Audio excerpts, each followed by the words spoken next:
যুদ্ধবিরতি প্রস্তাবে রাজি রাশিয়া ও ইউক্রেন। আগামী 2 সপ্তাহের মধ্যেই বৈঠক করবে ট্রাম্প, পুতিন ও জেলেনস্কি। চলছে দর কষাকষি। ইউক্রেনকে ছেড়ে দিতে হবে দুনবাস অঞ্চল, যোগ দেওয়া যাবে না নেটো জোটে।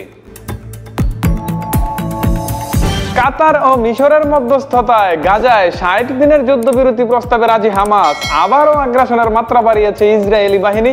একদিনে নিহত আরো 26 ফিলিস্তিনি।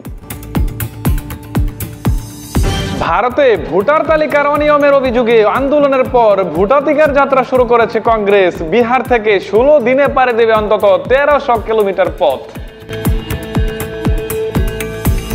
নিরাপত্তার অজুহাতে 6000 বিদেশি শিক্ষার্থীর ভিসা বাতিল করল যুক্তরাষ্ট্র।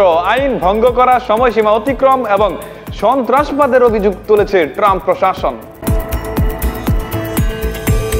মাদক বিস্তার ঠেকানোর অজুহাতে ভেনেজুয়েলার কাছে যুদ্ধজাহাজ মোতায়েন করল যুক্তরাষ্ট্র। 36 ঘন্টায় উপকূলে মোতায়েন হয়েছে 3টি যুদ্ধজাহাজ, 2টি যুদ্ধ বিমান, 1টি অ্যাটাক সাবমেরিন এবং 4000 নৌসেনা।